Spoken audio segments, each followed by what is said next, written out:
feed.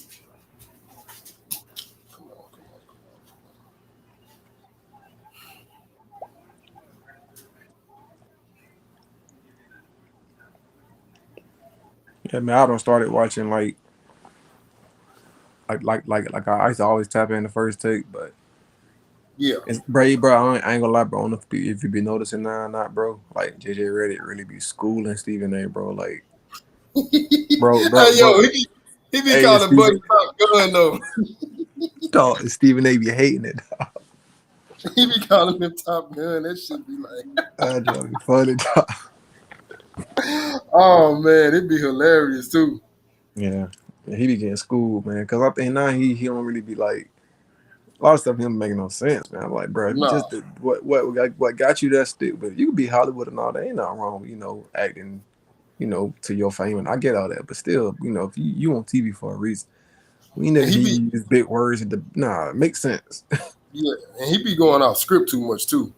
It's bro, facts, bro, facts. All right, bro, we up. So our tonight's topic will be top 10 ball handlers. Of course, I Oh got my yeah, man Sky High in here. You know what I'm saying? Another intelligent basketball mind who knows the game. So, man, let's get right to it, brother. Hey, you break down your top 10 ball handlers and why you got them in that order, and then anything else you want to add to it, and then I'll counter with mine. woo, okay. I'm gonna go top five first. Bet, bet, bet. Then we'll discuss the 6 through 10. All right.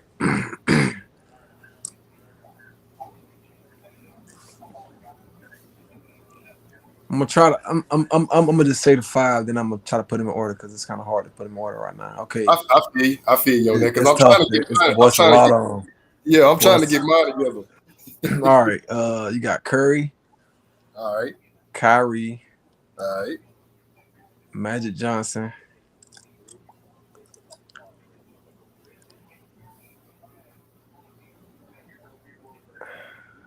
Curry, Kyrie. Oh, that's almost one. Yeah, they got me. Oh my god.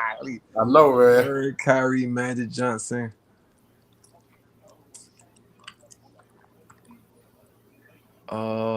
Dog, and I mean, and I hate to do it, bro, because like I almost hate this nigga, bro. But like, it's gonna be hard not to put Jordan in the as far as ball handlers, bro. I think Jordan been I my feel six. that. He'd been my 6 through 10 somewhat, but I'm I, definitely put him in there I somewhat. feel that. Jamal Crawford, Oh yeah, yeah. You gotta Steve, have Jay crossover in yeah, there. Like, got to have him. Jamal Crawford, Steve Nash. Just off the top of my head right now in my Yeah, five so far. Till I think about some more. But my man, but real quick about ball handling though. See, a lot of people get confused with the flashiness. You got guys that's flashy that got the playground handles. yeah. And you got some guys. See, I look at it like it's all a package deal. Cause you just say who the most skilled ball handlers. Okay, then you might have a different list. You know what I'm saying? Yeah, But yeah, ball handling is everything, bro. You know. I look at turnovers. I look at ball security. I look at time of possession or your usage rate as far as like bringing the ball down. Like all that factors into it, bro. And I yeah. honestly think, and people might go crazy on me when I say this, bro. I think Curry a better ball handler than Kyrie, and that's just He my is. opinion. No, Like that ain't. Yeah, you know what I'm that saying? ain't that ain't off the wall. Like Curry is more. He more smooth and he more Facts, like under control with it. Like Kyrie, don't get facts. me wrong. Now Kyrie, he handle the thing like a yo-yo. Yeah, But yeah. if you want somebody that's gonna have less turnovers, yeah, you got to go with Kyrie. Facts. You got to, bro. Just like Steve now, like even like I look at everything like your ball handling that leading to certain passes and just like all of that, like Steve Nash and Yeah, Magic Johnson, like you can't. It's like you can't deny them people, bro. Like it's crazy. I don't like to get too far back into like the 60s and 70s and stuff like that. It's kind of yeah. like you can, but it's like them got 50s and all. It's like they were one hand dribblers, man. So it's really hard to really put them in there for real. But like and I get respect to every era, but it's Yeah, just like it's just kind of like you look at like just the advancement of ball handling and the crossover and all. It's just like nah, like you get niggas like you get a nigga like Damian Lillard and throw him in the 50s, bro. He crossing everything up, you know what I'm saying? So it's just like I don't really look at those guys for that far To back. be fair, like to a lesser degree, 50% of what they do wouldn't be allowed back then, but just basic fundamental dribbling, they still would thrive. And like, their talent would be significantly different from, like you say, that era. Because I know, and like I say, with you being a Boston fan, you're gonna relate to this guy. Like, let's put Bob Cousy in the 90s. Okay? Oh yeah. With his style of play, he would transition easily because he was playing like that back then, right? Yeah. JoJo White, for example. Yep. He was fundamental. Like, he didn't really have a flash like Bob Cousy had. Right. But he still had the skill set to be successful and play for a long time. Right. You know what I'm saying? Like I tell people, but I have to give credit where it's due with Boston's dynasty, with LA dynasty. That's why when they come out with documentaries, like, bro, I have my popcorn like T.O. I'm sitting there waiting. Hey, I feel you. I'm about to get mine. So, like, what you saying though, like, it bears a lot of truth because, man, you put, okay, I'm gonna take it from your angle. Put Dame back in that era and say, Dame, you got free range. Bro, ain't nobody standing in front of him. Ever. Period. He gonna pop so many damn ACLs and ankles out there. Like, they're gonna create a award for him, like the best basketball handler award, Damian Lillard. You know what I'm saying? That's how devastating he be back then. Right. So you gonna do just the top 5 and then you gonna go 6 through 10? Yeah, I go 6 to 10, yeah. All right, so let me get mine. In no particular order. I got Magic. Yeah. I got Pistol Pete, number 2. Well, I ain't gonna say number 2, but I got Magic, I got Pistol, I got AI. Yeah. Oh, wow. I got wow. How I slipped like that. God, right. That's what I'm saying, bro. It's so many. So I got Magic, Pistol, I got AI, I got Curry. Watch where I go with this. Earl to Pearl Monroe. I respect it. I respect it where I got to. That's tough. You know, I didn't know before they said Jordan, they called him Black Jesus. Yeah. But I'm gonna tell you where I found out about it. Watching He Got Game. And Denzel told Ray Allen, he said, well, no, my bad. My apologies. Denzel told Jesus Shuttlesworth. There you go. Jesus Shuttlesworth.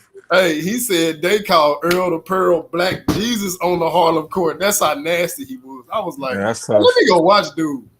If I had to use a player, James Harden, his movement, his like his characteristics, kind of put me in mind of Earl the Pearl. But James Harden dribbling ain't nowhere near the level of Earl the Pearl. That is true.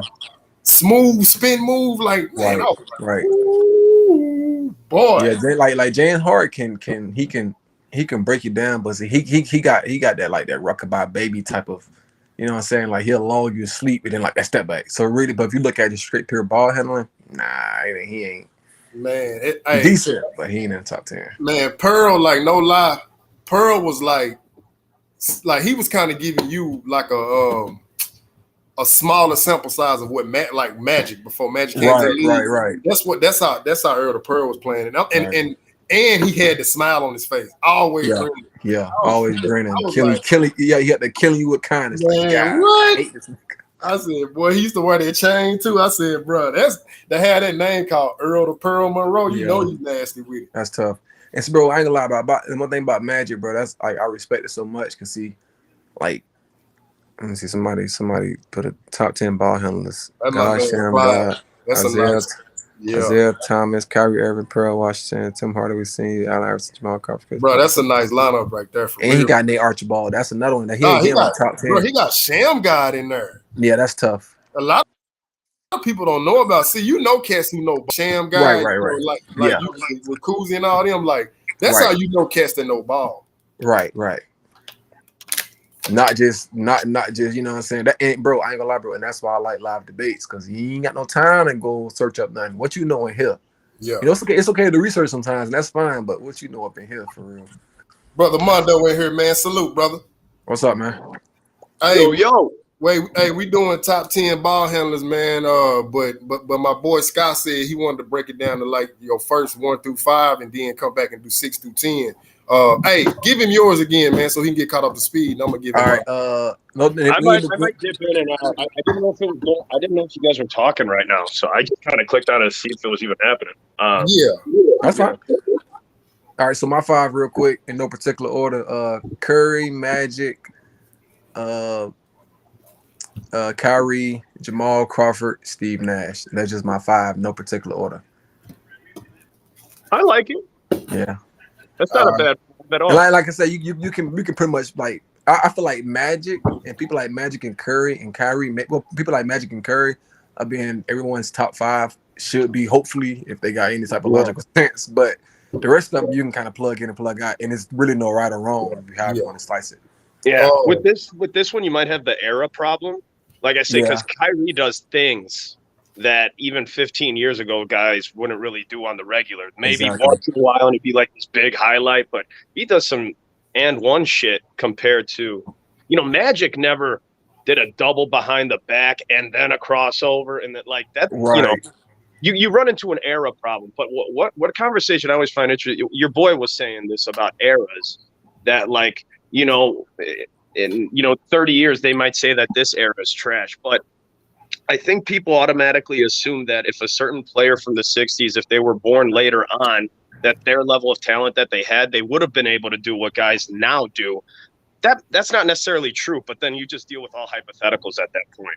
But like, who's to say that Magic would be as good of a ball handler as Kyrie if he was born the same year as Kyrie? I don't know if that raw physical talent of Magic translates to the abilities of today. We like to think that. We like to extrapolate that. Yeah. Okay.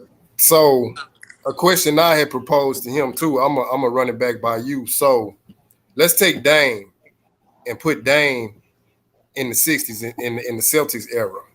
But he could only utilize 50% of his package, meaning like just certain moves they're not gonna allow, but you can't just put it back there and say you can't use any of your moves.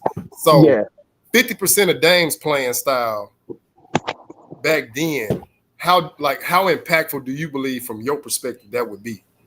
In this hypothetical, is Dame, if we put him in a time machine, is he going to take threes? Well, okay. To be fair, they didn't. Because if he starts doing that, he'll blow all of their minds. They won't know what to do. To be fair, they didn't have threes, so I'm gonna cater to the era and say no. But that's not taking away the other things that Dame do that's spectacular. Right. Yeah, man.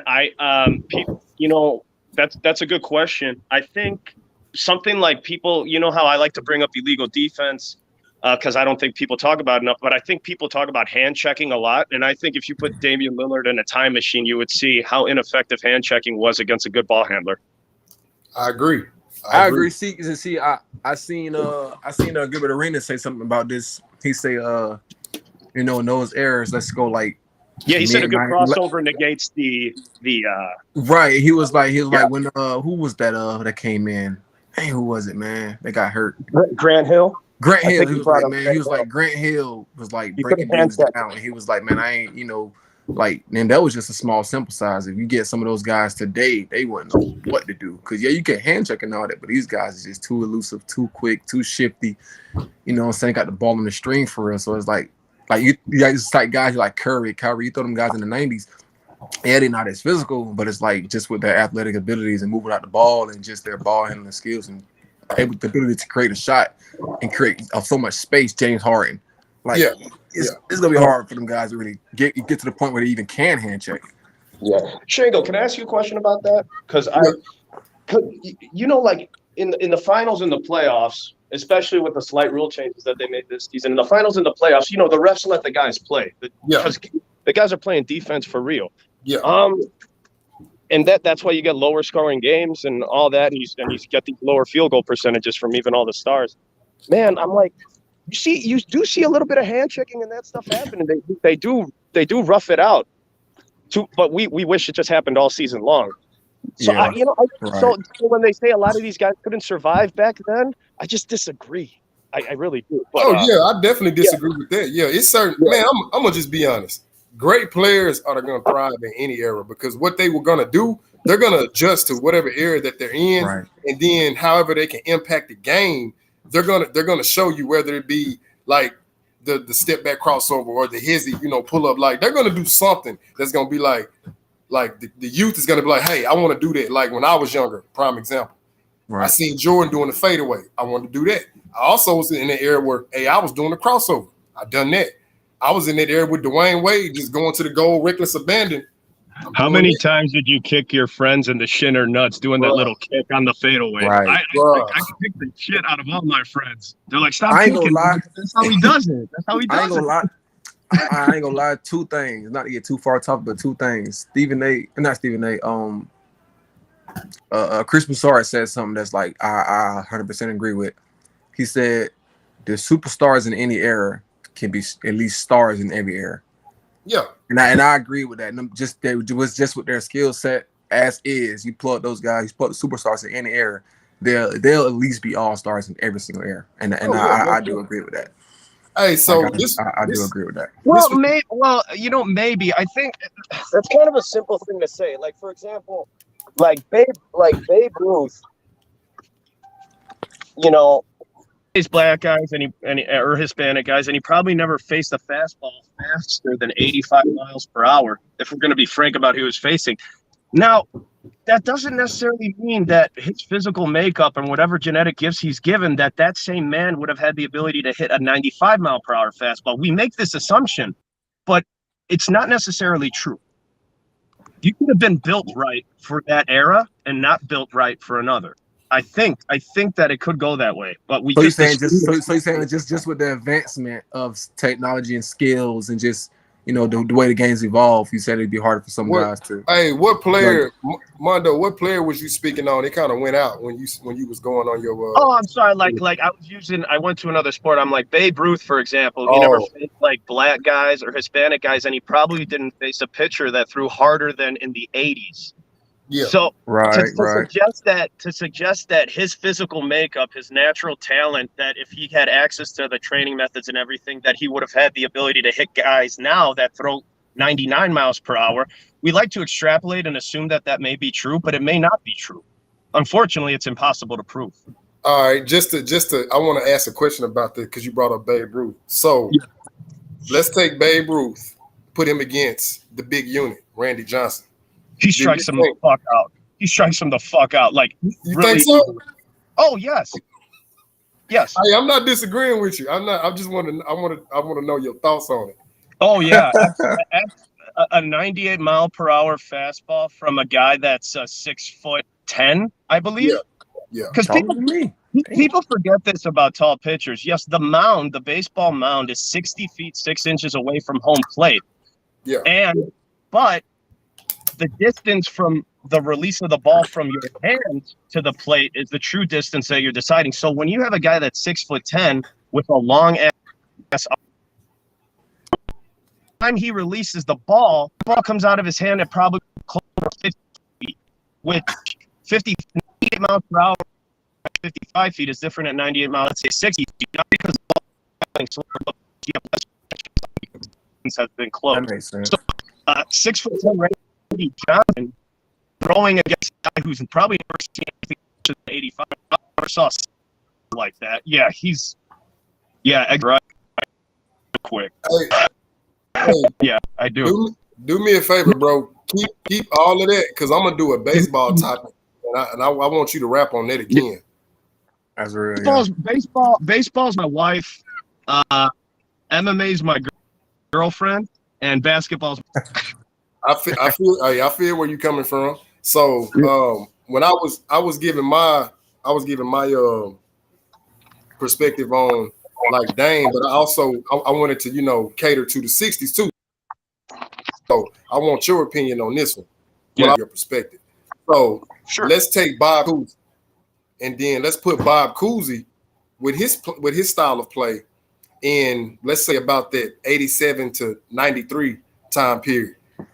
Do you believe with his playing style he could transplant and still be effective as he was back then? Why or why not? Probably effective, yeah. Probably as effective, no. I just think when you run into an era that has more knowledge, that they will be able to develop some sort of defensive or offensive scheme to circumvent the things you do. He would probably have a response to what they're doing, right? So I love these discussions, but it's hard to say. I guess my short answer would be he would be as effective, but probably not as effective. He'd probably be as effective like at the beginning, and then people would start catching on. I think, yeah. Hey, yeah, that's an astute analysis. That's actually pretty true. Yeah, I agree with that. I agree with that. So here's I think they catch on like fairly quickly, but you know what? If we won't take my cynical view and we'll just say, no, a stud from that era, if you give him all the tools of another era, he would reach that same level of excellence. If that's true, and we'd assume that he'd adapt as well. Gotcha. So here's my five. I went with Magic. I went with Pistol. And this is no order. It's just I'm just naming my five. I'm going Magic, Pistol Pete, AI, Curry, and no knock on Kyrie, but my fifth was Earl the Pearl Monroe. Ooh. Yeah, same thing I said. I was like, that's a little sneaky one there for real. I don't disagree with either of your lists. I do have a dark horse that I'm going to throw out there just for conversation, because a lot of times there's a lot of good ball handlers and passers that were only good at that and weren't good at other shit, so they didn't get as much praise. I think a great example of that is White Chocolate. I think White Chocolate was a very good ball handler, and maybe one of the best passers I've ever seen in my goddamn life. He's in my 6 through 10. He's in my 6 through 10. He's in my 6 through 10. That motherfucker was a problem. Okay, and he picked his spots, and it wasn't that often because he knew who he was. Bro, when I seen this man, he get off the elbow. I was just gonna say that when I seen this man do it in and out and bounce it off his elbow to pass it to a guy on the oh my Lord Jesus, I said how. In the my NBA favorite game, highlight clip is when my favorite highlight clip of him is when he crosses Gary Payton, makes that layup, and then he's running to the other side of the court, and Gary Payton's just walking behind him with a smile on his face, like, you motherfucker. And he didn't even have the fade yet back then. He had like this nerdy ass comb over. He had the fishbowl. Right. Yeah. So he wasn't even black he got yet. Crossed over by that, a white guy with a bowl cut. Gary Payton, the glove. I love that highlight because he was like, "What the fuck is going on?" That was like a look of like. I think a lot of guys give that look to like Joker and like Luka, kind of like, "Oh, a new crop is rolling in. This is different. This is yeah." Hey, give us your five, bro. Yeah, White Chocolate's up there for me. Give us your five, bro. Man, I'm not going to deviate much. I think I might go with my guys list over here, and I might just drop one of those guys and throw in White Chocolate. Gotcha. Yeah. You know who else was a decent ball handler? A great shooter, gone way too soon. I think he would have been considered one of the greats when it was all said and done. I really wanted to see what Drazen Petrovic's career would have turned into. Yeah. From the New Jersey he was a problem. Originally, he was in Portland. They drafted him, and then they traded him to the Nets because the Portland, they were too guard rich. They had Danny Ainge. They had a bunch of guys already. Yeah, Porter and I don't all know if you've ever seen that ESPN 30 for 30 called Once Brothers. It's about him and Vlade Divac. It's probably one of the best 30 for 30s. Like, it'll make you cry. That's a good one. I recommend that. If you have ESPN Plus, they have all of them up there for free. Yeah, Drazen Petrovic, great shooter, great ball handler. I mean, there's some clips of him taking Jordan a couple of times, which is funny. He didn't give a shit. I done seen that before. I saw that. He was a good player. He was ahead of his time. Like, he was playing like European players now. He was doing Luka type shit back then. He was shooting a lot of threes. Even back then, people didn't shoot a lot of threes. He's a great player. On NBA 2K, when they do all-time games or I'm playing a friend, I'll grab myself Drazen Petrovic on 2K all day. Hell yeah. Yeah, Buddy was nice though. Like, yeah, he was with it. So I'm gonna give you my 6 through 10, man. Okay. All right, I'm gonna go. Let me see. So I had Curry, Magic, Kyrie. Okay, yeah. So let me see. 6 through 10. I'm gonna go Pistol Pete, I'm gonna go white chocolate.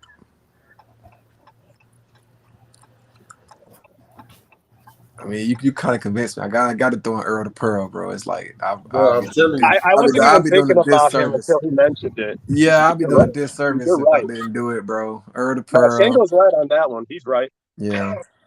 Yep. I'm gonna go just cause he was so ahead of his time, and I freaking hate him. But I gotta go Jordan, bro. Like Jordan was a really good ball handler.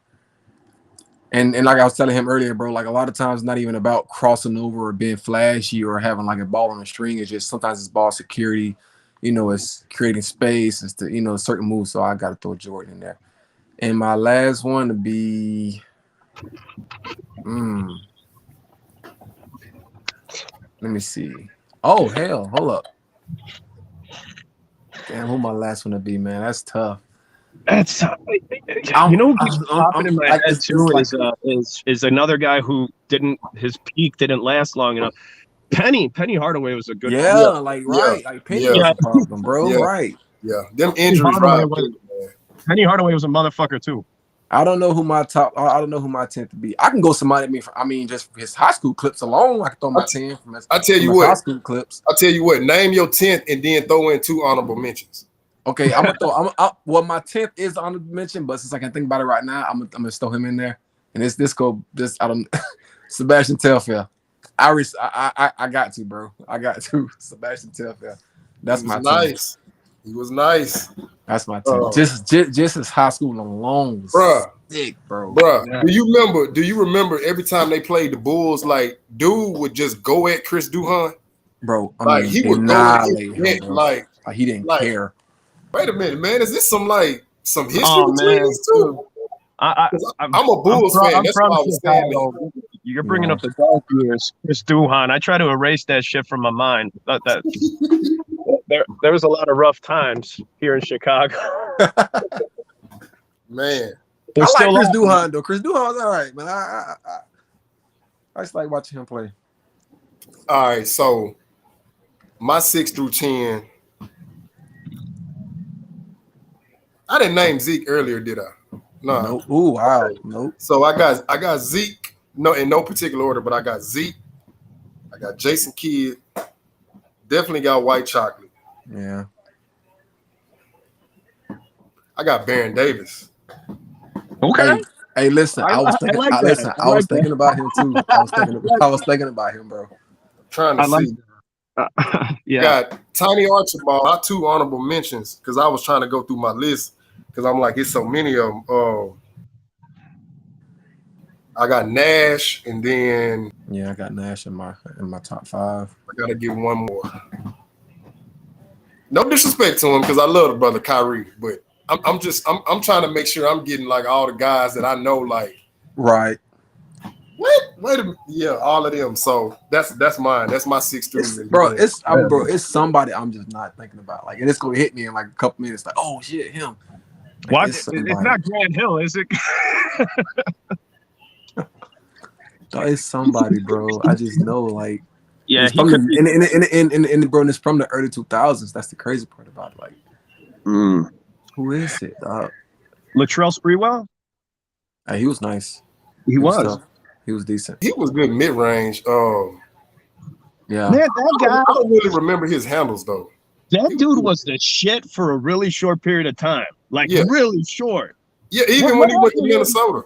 What happened to him after the Knicks? He went to Minnesota. That's right. Yeah, he went to Minnesota. Then he kind of just disappeared. Well, he started in Golden State before he got the break. Yeah. His numbers weren't bad in Minnesota. If you pull up his basketball reference right now, even his tail end years, it wasn't horrible. Like he's averaging 17, 16, playing the role. All right, so listen. Just so I won't forget, I have another great topic. I think y'all gonna enjoy it. Because I had this debate with people all the time, and it's so aggravating, bro. So,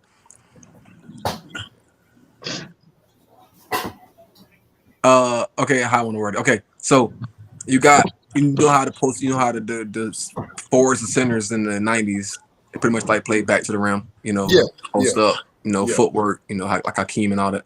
And then you got the post up guys now, like in the late 2000s, they're like athletic and they're like wing players, they can break you down and, Mm-hmm. I said it like this, and I think it's like the most fair way that I can kind of word it. The 90s players, the 90s centers and forwards can't guard today's centers and forwards. Or could guard them, but not as effective. And then today's guys will have trouble guarding the guys of the past. Are you saying all of them, or are you saying certain ones? I just feel like for them, just the vast majority of them. Obviously, there's some of them out there that can move their feet and really stick with them, but just the vast majority of them. Because like I look at people, I look at people like Shaq, like older Shaq, like slow, like later his career Shaq. Yeah. He didn't have many. He wasn't like he didn't have footwork like Hakeem. But Shaq was just bully you and back you down. You pull Shaq out 15 feet, it's a wrap.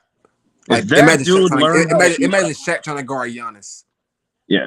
If that dude learned how to eat right, here, let me tell you something about Shaq. I can probably zero in on a 3-year period of Shaquille O'Neal. For that 3-year period, if we just isolate those 3 years, he would be in the GOAT conversation if you just isolated that vacuum. When he was at his peak, nobody fucked with him. Like the last 2 years of Orlando and maybe like the first 2 years in LA. Like that, Shaq was fucking... Agreed. Sick, bro. Agreed. That's what when you were asking about topics, I like to if we did a GOAT conversation where we isolated peaks, the conversation changes a little bit. If we just isolate everybody's peak, because Shaq, man, for 3 years, most dominant player in the game for sure. I think. Let's see. That's the thing, though. Like, if you isolate, Shaq could have defended Giannis. That Shaq, because he was fast. If you isolate peaks, bro, like just sheer, just the top. Yeah. And I hate to say this, but if you want to use that, it's hard to deny. It's hard to debate against Jordan if you want to argue peaks. I think debate against Jordan all day long because I don't like him. Actually, I think you bring a lot of people into the conversation. I think that's where a guy like Kobe gets his due, like big time, because Kobe's career numbers are lowered because of his last 5 years. His averages all go down because his body just betrayed him. Yeah. But so when you isolate peaks and you remove those bad years and just isolate peaks, you're left with something else. Right, like people like T-Mac. Yes. Or like AI. Mm-hmm. No, I feel you. Yeah. Or like LeBron in 08, but anyways. Yeah. Hey, so before I chime in on that, hey Mondo, did you want to give your 6 through 10, or was you good with your 1 through 5? Man, you know what? I won't drag this out. I'm just gonna name a few people in no particular order that fall in that they were good at that skill, but they were not very popular because they weren't scorers or something else, right? Penny's one of those guys. You know who else popped in my mind? Rod Strickland. And oh wow, yeah. And I know him personally just because, he was in the '90s era, and also he was a Chicago guy, and he played Division I at DePaul University here in Chicago, and they're still trying to get back to that greatness. Yeah, Rod Strickland's another good one.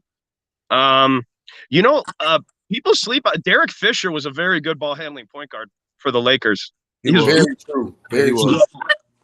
Yeah, he was very good. Kobe did not mind having that guy as a point guard. I promise. Yeah, I mean, and bro, not even ball handling, ball security. Like with Derek Fisher, hard to turn the ball over, and that factors in a lot when you talk about ball handling. And you know what? It broke my heart. He was one of the players that I thought would actually be a good coach, and it didn't work out. Usually, guys like him become good coaches. Right. He didn't. Right. Let's talk about his off-court proclivities and why he didn't. We're gonna leave that alone. But I get where you're coming from on that, because I mean, D. Fisher had high basketball IQ, and he was very fundamental, and he was a lefty. Yeah, and here's another one. You guys might laugh at this one, and I go, when you're this tiny and this short, you have to be fundamentally sound everywhere just to survive. What Muggsy Bogues was able to do with the basketball, that dude was 4'11", right? Or 5'1", 5. Like 5. Yeah, he was like 5'3", 5'4", somewhere in there. Yeah. So he was a starter and a point guard. You want to talk about ball security? When the other point guard, who's probably only 6'3", that dude dwarfs you. Yeah. How did that guy survive? I got two people from You know why? He had that mentality, bro. Yeah, no, and he had good ball handling. There's a highlight of him running in between Sean Bradley's legs. He probably hit his fucking balls with his forehead on the way through. and then he just laid it up. I got two honorable mentions. One of them can easily go in the top 10, but I just put him in there. Chris Paul. Yeah. Oh yeah, fuck. And then I got another guy that's like I used to like to watch him a lot. Monte Ellis. Yeah. There's so many, man. It's a lot, especially Golden State Monte Ellis. Like, bro, Golden State Monte Ellis was a freaking problem, bro. I'm talking about with cross shoe. Like, yeah, he was a problem. It's a lot though, man. It's kind of hard to, it's definitely a lot. But yeah. Good topic for sure. But so back to what you were saying about the big men. Because I like the point you made, but when I'm looking at it like from a larger perspective, it's like I can't generalize all of them. But right. I'm gonna say my personal choice is guard. Are you saying centers and power forwards? Yeah, I feel like they're kind of both. You know what I mean? Okay. So power forwards, centers, kind of Dream definitely could guard today's centers and power forwards. Yeah. The Admiral definitely could guard David them. Robertson for sure. KG could definitely guard them for sure. And possibly Chris Webber, but he was more offensively, But I'll throw another one in there. I throw Alonzo Mourning. Yeah, definitely them two. Yeah, definitely them. I mean, I was just thinking off top, but I appreciate y'all, chiming in. No, yeah, there's a bunch. Shit. Yeah. So, but the inverse, why do you think the guys from today would have trouble guarding old school offensive moves? Because they, for one, they haven't really seen it. You know what I mean? Like who really does it today? And then it's for two, it's like those guys then were like super freaking physical, bro. I mean, like super physical. And then like they're putting their chest in they're putting their shoulder in your chest and they're backing you down. You get a little shake, a little up and under. Like those guys are just foul. They're foul out. So are you assuming that when the guys of today are guiding the guys of back then that were operating under the current defensive rules or the defensive rules of back then? Well, that's the thing. So if you factor in defensive rules, then this conversation changes because it changes for everybody. Yeah, for anyone. You know what I mean? Because like if you try to throw I'll give you a great example. People like to say that Jordan in today's rules what he would do. Come on, bro. Like offense or defense? Offense, bro. Oh yeah, offense. It'd be a massacre, bro. So that's why it's kind of like again, if you could double team that man off ball, you weren't able to do back then because there was illegal defense. Everything changes. I just thought you get him in there. You get him in. He wouldn't. He'd be he wouldn't what? He wouldn't score like we're like, oh, today's rules, Jordan would score 50 again. No, wouldn't. I wait a minute. I kind of get where he's coming from. I do, but wait.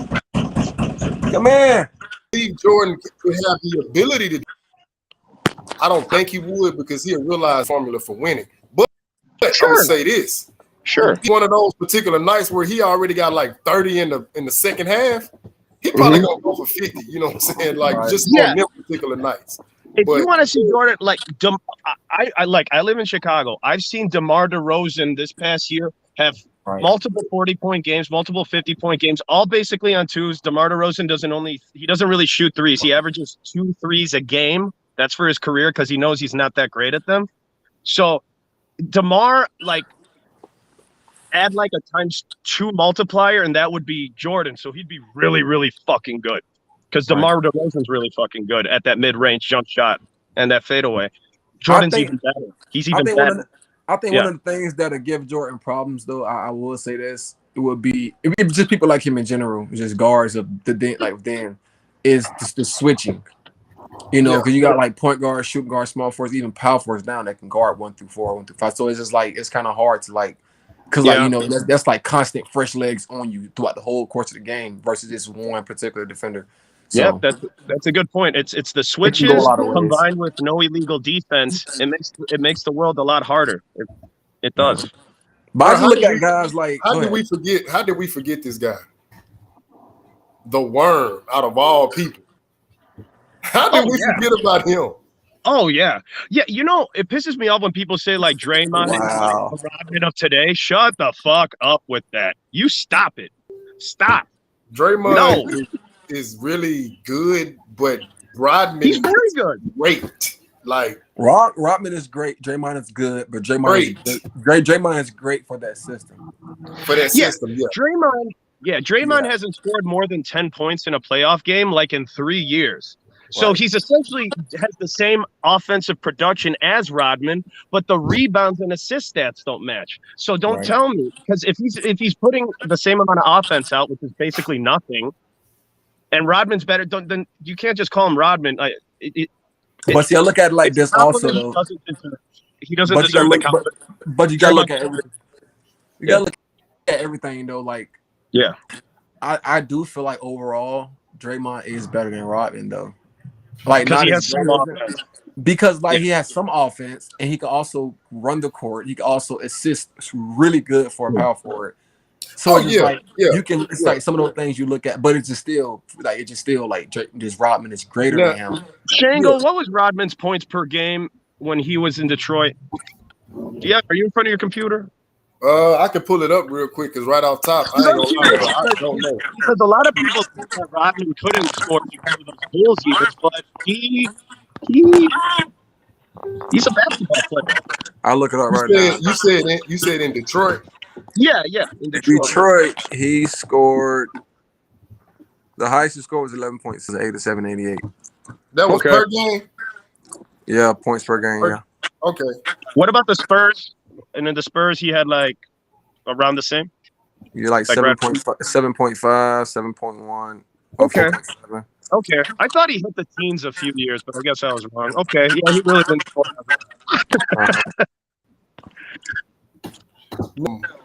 What you were saying though, Sky, all around, Draymond gonna bring more because, like I tell people, Draymond's impact goes beyond the stat sheets. Like, you can't have a stat where Draymond say, "Hey, slide over," like he see the pick coming, or like Draymond putting himself in position to get a rebound. Like, there's no stat for that. Like, no, he's got high IQ. The rebounds, the assists, you can look at that and say, okay, Draymond does those things great, but just the talking, the court awareness, his IQ, the basketball acumen, that stuff don't show up. Now, Draymond gets injured or when he's like in the flow, I've noticed this. Golden State struggles because they haven't incrementally built up another Draymond. But the thing is, Draymond's style of play is kind of like, it's like a unicorn. Like, you can't just go find this guy and say, hey, play Draymond role. No, it ain't going to work that way. It ain't going to happen. Like, you got to have somebody that actually wants to say, I'm going to be a junkyard dog. I'm not worried about scoring, but I'm going to be the team. I'm going to lead the team in assists. Like, you lead the team in assists, and you're the enforcer. It's like, everybody ain't wired for that. That's why I tell people, overall, Drake is, go ahead, bro. No, sorry. No, I was interrupted. Because the sound kind of lags. So if I accidentally interrupt you, I'm sorry. I don't know. Is he a Hall of Famer? Oh, he will be for sure. Yeah.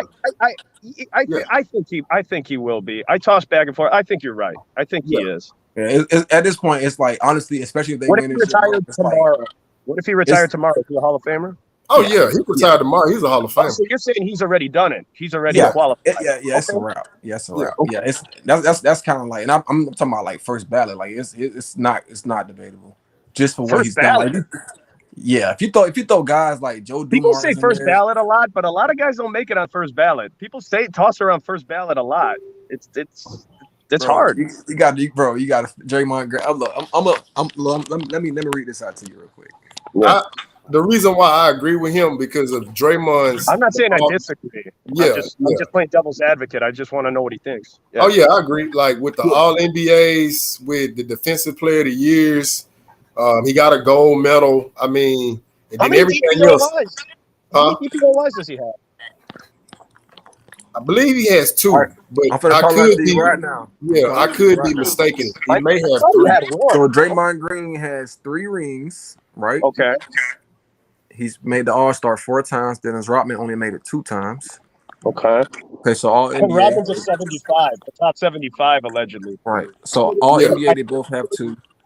Okay, so defensive player of the year, Draymond Green has 1. Okay, you're Okay, right. there we go. You're right. He had one. Draymond Green also has a steals. He also has a steals leader. I didn't He know got a that. steals title? Oh I wow. didn't know Yes, that. bro. What Like, year was that? What year was that? It don't say. Let me see.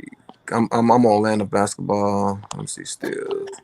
I'd like to know what his SPG was that season, his steals per game. I'm gonna look it up right now. Then hold up. Yeah. It probably was 3 or 4 because guys rarely get over 2 point something. Right. Yeah. That is true. Yeah, if you see the steals per game leaders every year, it's like, 2.5, 2.6, 2.7. Because steals are hard. They are hard. It's like super hard. Let me see if I can find And it. steals don't always necessarily lead to a basket. That is true. I honestly wish basketball had better defensive metrics. They're actually kind of shit. They don't tell you much. So it looks like he had had 2.0 look like. 2.0. Yeah, I was just looking at that. So he averaged right Yeah. at 2 steals per game when he won the steals title. Okay. Pretty good. That's hard, though, man, because there's some years where guys never even hit 2. They're at 1.7, 1.8. Yeah. He's also a better Imagine scorer getting than 2 Rodman. steals, averaging 2 steals a game. That's really good. Tough. It's real tough. And you have to assume that there were other games where he maybe got 0 steals, and the way he kept that average up was because in that one game he might have had 3 or 4. Yeah, Right. Average up. So it's not to say that he had 2 every game. There could have been some zeros in there, and then he made it up. Exactly. Pretty impressive. Fuck yeah. He's a Hall of Famer for sure, man. Mm. I just feel like if you can throw in a guy like Joe Dumars, and I got nothing against Joe Dumars. If you can throw in a guy like him, you gotta throw in Draymond Green. I'm sorry. You got to, bro. I agree with that. Yeah, because I'm looking like even if you go back to the 80s and 90s, Alvin Robertson, he averaged the most steals all time, but again, he only played 779 games, but he averaged 2.7. So if we want to round it up, that's crazy. We could say 3, but Michael averaging 3 steals a game. Right. That's 3 steals. Michael Richardson averaged 2.6 steals per game, but he had a small sample size, only 556. Yeah. Guess who? I want to ask y'all. Guess who number 3 is on the all-time steals leader per game? All-time steals list Per game, Jordan. yeah. Is it Michael Jordan? It's Jordan. Yeah. I mean, in 1,072 games, he averaged 2.3 steals per game. Yeah. Hey, So, I'm not gonna lie. I'm not gonna lie though. I'm not gonna lie though. No, a lot. Hey, man, I'm still laughing at that clip that I clipped out. I watched it like 10 times. That show is so funny. You say which one? The clip that I clipped out when you started laughing, like I'm still laughing about that shit. When I reframed the free throw argument in that way, you're like, oh shit, I never thought about it like that. Hey, but check play though. I ain't gonna lie though, bro. Like a lot of them steals came from like help side defense though. Hey, you get him how you get him, right? It ain't like he was just out there just clamping, just guarding the best player. Nah, bro. You're not wrong. You're not wrong. Let's just split it up. Let's say half of them came from help side, half of them came from just picking somebody's pocket. Oh, it's still great. He's still great. It's still great. You know me, bro. You know I hate Jordan. Oh yeah, but I'm the reason, and I'm gonna give props, dude. I can't how. Right. Hey, Shango, real quick, the other guy that was in the group discussion last time, the bald guy. The light skinned cat. Yeah, lighter skin, he had gray in the goatee. That was Omar. Oh right, yeah, I saw him post something else. He's like, see, I told you Chris Bosh was a top 5 forward at that time, and I'm like, no, you said he was a top 5 player. Just for fun. Bosh ain't never been a top 5. Yeah, Never, and he tried to never. backtrack Period. on it, and I'm not going to let him weasel out of it. I may never talk to him again, but he I can't. give it. I strolled past that because he wasn't talking about the Toronto days and all that. I think, and yeah, nah, bro. What he said, he's like, LeBron got the 2 best players in the game and made a team, and I go, so you're telling me that there were 5 players in the NBA in 2010, and the top 5, it was 3 of those top 5 were LeBron, Wade, and Bosh, and then I said, I know you don't do that shit. And he didn't bite the bullet. He stuck to his guns on it, and then he changed it to top 5 power forward, thinking I wouldn't notice. I'll say back at that time, Bosh was possibly top 10, possibly. I'm going to give you that. I wouldn't even argue that too much. That's fair. That's fine. He's 20 and 10. Yeah. Oh, here's a problem. Oh, here's a real problem.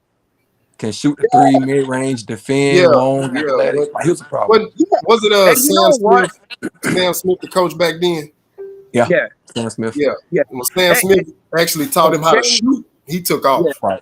Right. And Shango, you see how his body eventually started betraying him, even in Miami.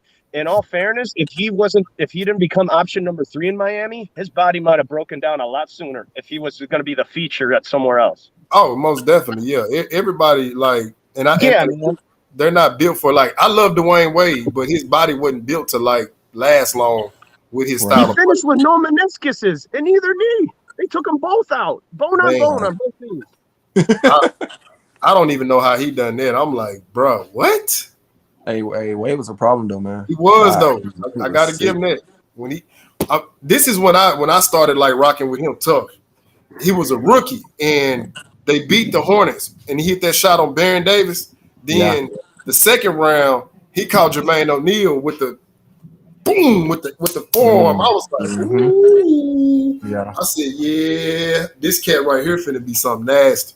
I just knew in 06, I think it was 06, when Wade went almost bald, it was over, bro. When he shaved that head, had that super low look cut. Yeah. He was like 24 years old. He was going stupid. I said, this dude here is for real, bro. He was rocking no longer than a 1 on top with a bald fade, and he was fucking everybody's world up. Yeah. Who's y'all favorite player ever? Now y'all think the best is your favorite player. Go ahead, Mondo. Give me like 2. Give me 2. Honestly, I think it just might be Michael Jordan and LeBron James. If I want to be honest with myself, I think if you were to ask me a question like that, it'd be like, dude, who are you an irrational fan of? Everybody, they're a big fan of somebody irrationally. It makes no goddamn sense, but the guy just does it for you. That I'll probably answer that question differently because I got guys like that where I'm like, I like Dan Mullen because I like clumsy looking white dudes that shoot the ball from really far away. Yeah. I love that shit. I used to play him in NBA Jam all the time. Yeah. It was him. Go ahead. When to play Barkley, he'd be dunking and he'd be dishing it out to me at the top of the key for the 3. Oh, most definitely, yeah. Oh yeah. You know another guy like Detlef Schrempf? Don't ask me why. I've always liked these European guys. They forget about him too, man. He was with Seattle. They were too, man. Yeah. Detlef Schrempf was that motherfucker, dude. I love that guy. My 2 top was AI and Jordan, and then Dream honorable mention only because his footwork was so impeccable. But for him to be that big, he could move laterally. And I used to always be like, dude is 7 foot, but he got a point guard footwork. Exactly. And Jordan never really tried to learn that off him. From Hakeem? No. Yeah, everybody else did because it was undeniable. But knowing Jordan, he was probably like, yeah, that shit's good, but my shit's better. Fuck that shit. Yeah. Because whatever he did worked. So he was like, man, I don't care. I'm not going to break it. But if it ain't broke, don't fix it. Yeah, but Kobe, LeBron, Dwight Howard, so many Giannis, so many guys have gone to that guy's neck of the woods to learn the dream shake. Even LeBron went down there. LeBron went down there. Kobe went down there. Dwight Howard went down there. Giannis went down there. A lot of guys. I'm gonna give you my 2 in honorable mention. My favorite player ever is Tayshaun Prince. Hey, You a defensive guy. Yeah, I am too. yeah. I can see why That's my favorite guy. Tall. I'm tall. I'm 6'8". He's 6'9". Linky. I'm like 210. He was like 200. So it just can hit that the dude is three. so I gotta lucky ask he's you a rich. question when you finish. Yeah, And that then, dude is so lucky he's rich because he's one ugly motherfucker. But he's so lucky he got money. So Tayshaun Prince and LeBron. Honorable mention. Honorable mention. So, I don't know. I just don't know. Damian Lillard, I think. Dame Lillard. Okay. Yeah. So, be honest with the panel now. You watched the game when they played the Pacers in the playoffs. Detroit when they went on that championship run. Yeah. How far did you jump out your seat when he ran down Reggie Miller on that chase down block? Bro, listen, bro. When you say you see nobody in the screen, I and then all of a remember sudden that. he come running in the cleanest block, I was like, "Yep, that's my guy." I was like, I remember. bro, I went crazy. I say, how did he get there? Shango, you should move this to a Discord server so you could stream highlights so we could react to it. Yeah, that's what that'd be dope. Yeah, that's what I'm working on upgrading so we can do this like when we having these discussions and then just upload it right then. That'd be dope. Shit, I'll invite you to my Discord server one night. We can start one there too. Oh yeah, most definitely. Nah, but bro, Tayshaun to me he was not like I won't put him up there with Draymond, but you take him off of that Pistons team, I don't think they win because of his defensive presence. Then he was so long, you know what I'm saying? Like he could just switch over, and put an arm out there. But Shango, you're 100% right. His speed and length and defensive presence, without him, you don't win anything. You don't win. He could shoot the three. Like you could kick it to him. Bro, when I say, bro, I'm not gonna lie, bro. I play exactly like him, bro. Ben Simmons could be him if he would just nut the fuck up, okay? Hey, it's up here, bro. It's up here. Okay, that's fine. That's fine. You can exercise that muscle too. Fucking work it out. Because he could do what Tayshaun Prince did and maybe even better. Yeah, I'm not gonna lie, bro. I think, man, he's still young. I think he have the physical ability, the athletic ability. He's a guard at 6'11". Bro, this man could be a top 15, bro. He could be a top 15, top 20 player of all time if you really put his mind to it for real. He's 6'11". And just like, even though I think Dwight Howard got snubbed, we all think he got snubbed in the top 75. Bro, if Dwight Howard would have took it more serious, he could have been the top 5 center of power. Y'all keep rapping, man. I'm about to fix me a drink real quick. So whatever y'all was discussing, you good. But yeah, man, I'm about to hit walk into the gym here in a second. Oh yeah, and you got to go work out in, bro. Yeah, man, you need to. It's summer. Yeah, for real.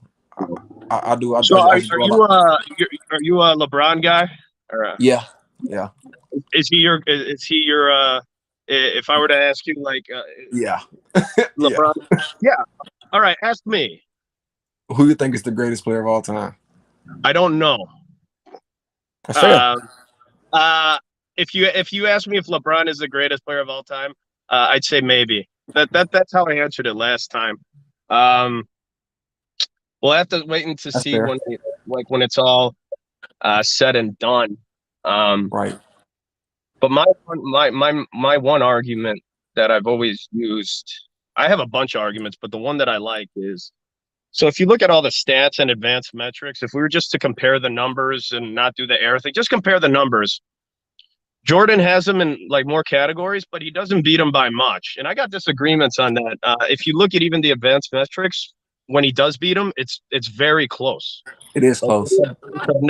It's obnoxiously close. It is close. So if we say that Michael Jordan is the brightest candle, right?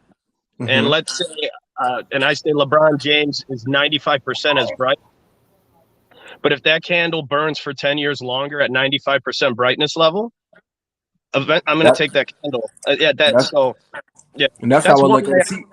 See, my thing is when I had a debate with people, and he'll even tell you, bro, like I don't troll. I troll. Everybody troll, but like it's a fun. But when you get into live debates and you actually got to speak logic, and you got to make sense. Yeah, it changes. That's how I look at it, bro.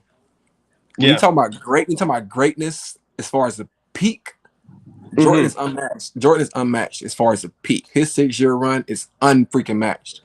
It's just as far as his peak. But I just feel like, but I do think as an overall basketball player, as far as who can do more on the court, I think LeBron is a better player on the court as far as an overall basketball player. So that's how I determine greatness. But like I said, if someone comes and tell me, "Oh, Jordan is the greatest player of all time," I'm not gonna get mad at you. I'm gonna say that's fine. Yeah. Give me your reason as to why. So tell me what you think about this argument. So there's a couple arguments that I put out, and some people accept it, other people don't. So the first one I say is rings, like championship rings. I think using rings in a team sport to compare individuals is nonsense. So I think it's a very weak argument. I don't even use it because rings are team accomplishments. It just, a ring doesn't tell you who plays basketball better between two individuals. It just does not. So that's my first point. And then, but usually after I say that, people want to then stop counting rings and instead will want to count trophies. So they'll be like, oh, 9 scoring titles to 1, this many MVPs to the other. And my response to that always is, you can't count trophies like that either. I go, what if a guy never wins the first place prize for a trophy? Like he doesn't win the scoring title or assist title or steal title or block title, but he's top 5 in all of those categories, but doesn't get the trophy for any of them. And then one guy gets a trophy for one category, but isn't top 5 in any of the others. I'll take the guy with no trophies, but is a top 5 across the board in all the statistics, as opposed to, but that all gets thrown out the window if you're like 9 scoring titles to 1. I go, that's a very shallow way of looking at it, but if you want, you can do that. Okay, are you saying per game, or are you saying like overall? Not that. We were just having like arguments of like LeBron, and I gave you guys this argument when I said about the accomplishments to not count trophies. Because just because you didn't get first place in a certain stat, so you didn't get the scoring title or assist title or whatever, doesn't mean that you weren't top 5 in all of those stats, as opposed to maybe being the leader in one of those stats, being the scoring title leader, but you were nowhere near the top 5 or 10 when it came to assists or blocks or, defensive win shares, offensive win shares, all that stuff. So I'm just always all around player. Yeah. Yeah, I'm following you, but like what I'm asking is, if you're saying the player didn't win, like he didn't win none of the top 5 scoring, block, assists, rebound, but he finished top 5 in all categories for let's say 8 years, but he didn't win one. Yeah, I agree with that, but because his production was right there, meaning okay, he didn't win none of these awards, but he finished top 5 in at least like multiple categories over an 8-year span. Oh yeah, I'm agree with that all day, because it's like, okay, the effort is there, the production is there. It's just, okay, he didn't get over that hurdle. But let's say this though. Let's say he was so much of a team player that, okay, he went out there and he got them, but hey, they're blowing teams out, so he set out. It's like, look, I don't care about winning the individual. I want the top prize at the end. Yeah, that's fine. Yeah. Well, I always say like that accomplishments and stats are a byproduct of good play, but other people speak as if it's the other way around. And it's not. So when people are like, oh, he's stat padding, he's doing this, he's doing that, I'm like, no, guys don't usually do that. If you play well, the stats come with it. But and remember that discussion we were having on MVPs. That one also frustrates me as well.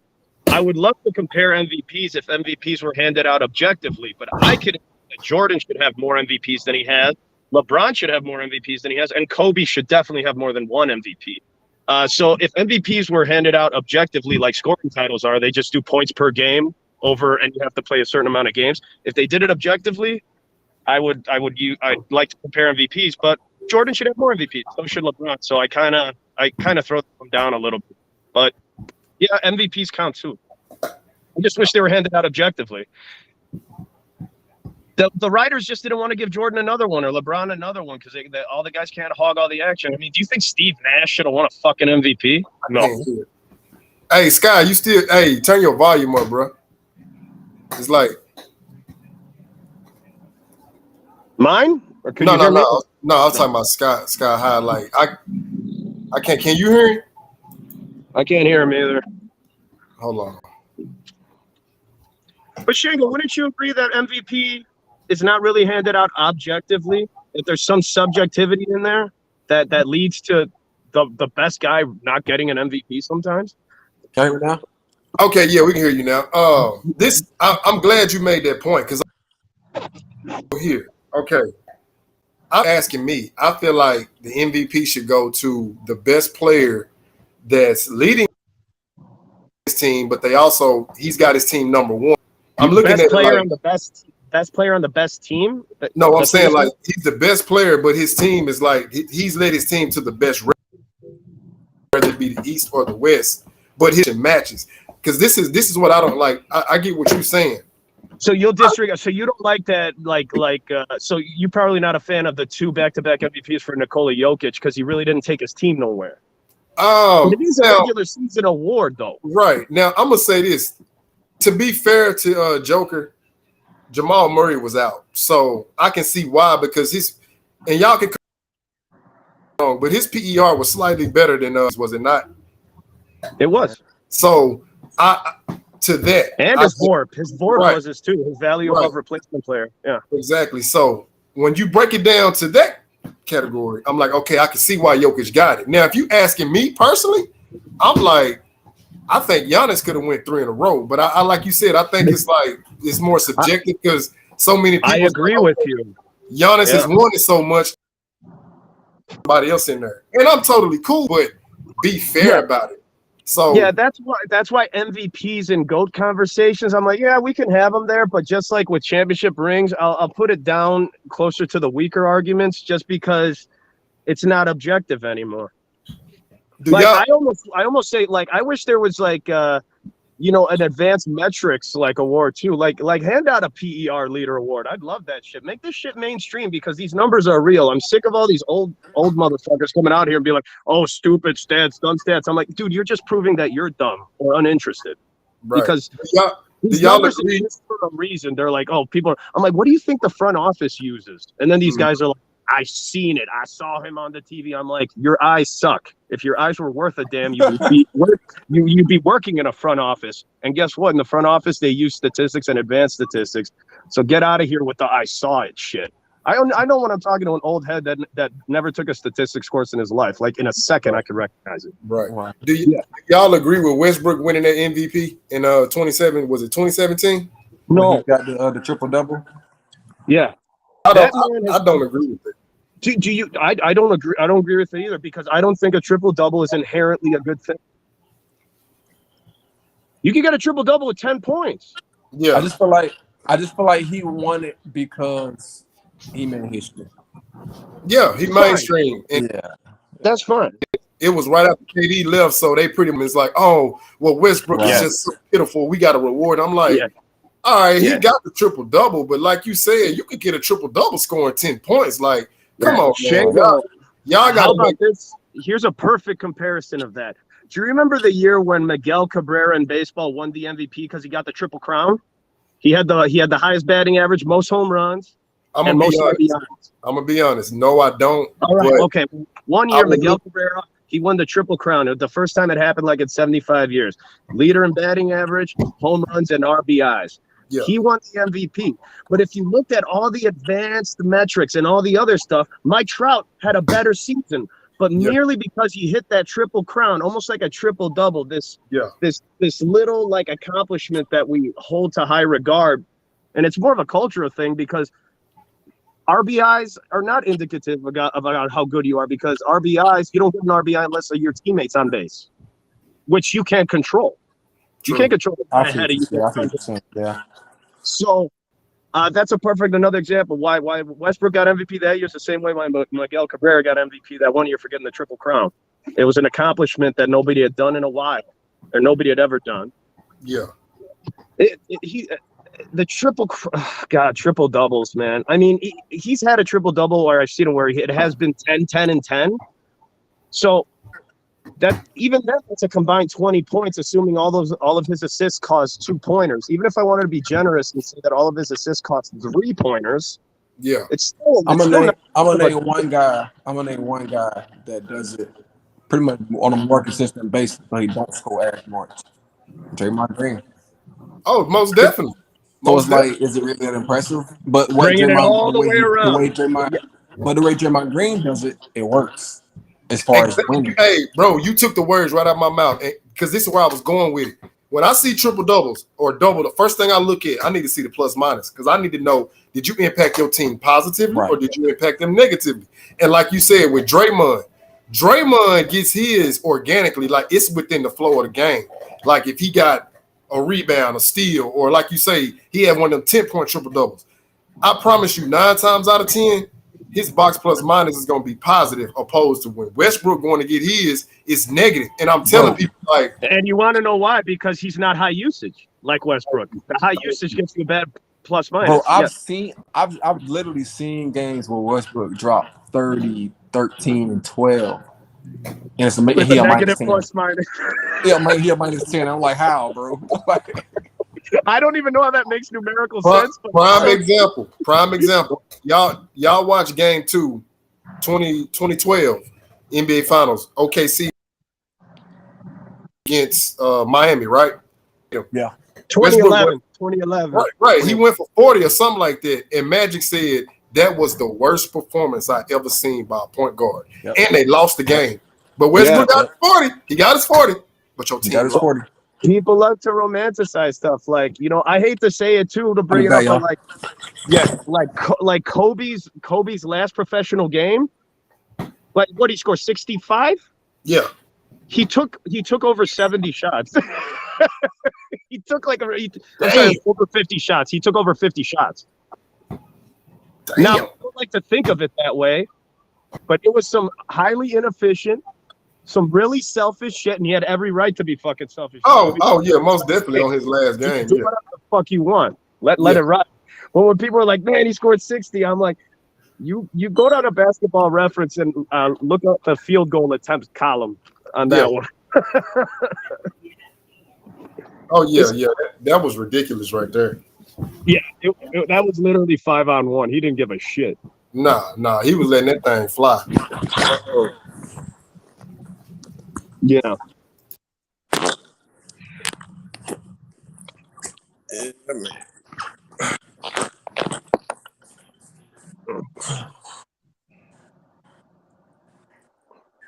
No, I was just saying that, like with Westbrook's thing, a lot of people sometimes don't look at like the inefficiency of players.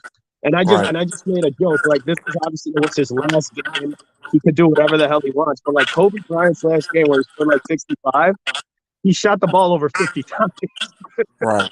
Yeah. So it's like, God bless him, but fuck. That was a 5-on-1 type of facts. It was impressive. Yeah. It was nice. It was fun to watch, but God, it's inefficient.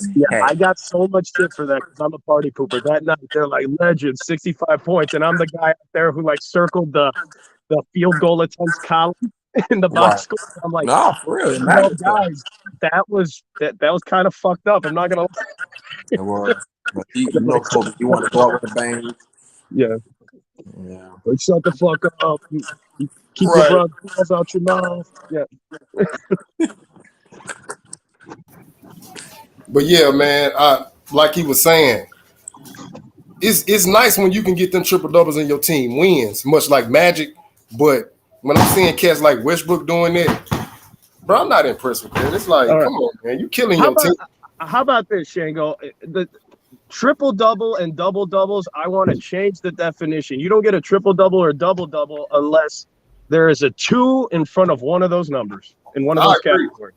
How about that? You got to give me at least 20 points, 20 assists, 20 rebounds, and then the other numbers can be 10s. Hey, but to be fair, I'm just joking, but you know what I'm saying. Like, I think you got to hit that 20. You got to hit that 20, you know? To be fair, I think the triple-double should be you at least got to have 20 points because the rebounds and assists, that's going to be hard to come by. But I feel like you at least got to get 20 points to be considered a triple-double because I'm like, come on, man. Like, all you need is, like, let's look at how many Jason Kidd got. And his team was winning games, but they couldn't get over the hump, though, you know? Yeah. Because they just didn't have enough. If you get 10 assists, fine, because we can assume you created at least 20 points, even if the assists are cheap. But the 10 rebounds don't turn into points a lot of times. So I don't give it. So you got to give me the points then. You got to give me that 20. Because that 10 rebounds literally seen Westbrook like jump in front of his center to steal a rebound. When the other team has already turned around and started running the other way, he steals a rebound from his center. Yeah. I can't rock with that. So that's not a point generator. So if you get a triple-double and you only have 12 or 14 points, you know, you can miss me with that triple-double. I don't give a shit. I really don't. Yeah. I agree with that. Yeah, man. Pretty good topic. I have another one for y'all then. The David Robinson quadruple-double? Now, I don't know how he did that shit. I have no idea. Hey, he was an animal that game. 10 blocks, bro? Man, was it like, how many points did he have? He had like 22 points, I think. Like the points were there. It's good enough. Let me look that up. Yeah, look that up. Because I know the points were there. It wasn't like a cheap like 12, 10, 10, 10. It wasn't something like that. He got his points. No, if he got in the 20s, I'm all for it. That's pretty cool. That's David Robinson. I'm glad that dude got to win a ring with Duncan, correct? Before he retired. Yeah. I'm glad he won that ring. Because he had the unfortunate circumstance of being born in an era with all these killers, and he's a killer himself. Right. Oh yeah. Tim Duncan. Like, but people talk about Shaq. They talk about Hakeem. You know, David gets left out of a lot of conversations. He really does. Tim Duncan was the perfect teammate for him. Oh yeah, because Tim didn't have to play center. Yeah. Okay, so this was his stat line. He had 34 points, 10 rebounds, 10 assists, 10 blocks, 12 field goals made on 20 attempts. Bro, he shot 60% from the field. He shot 34 points. Now his free throws was trash though. Like his free throws was horrible. But everything else. That's one of the best games ever played, period. Period. Right. 34? I thought he got like 22 or some shit. 34. Hey, that's another good topic. Throw out some of the games you think was the best games, period. Y'all see it?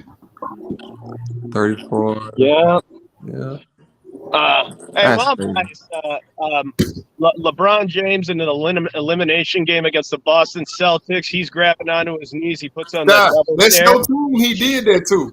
He did that to your team. Torched them dudes. He sucked the oxygen out of the room. That arena was quiet. He had 30 points at the half.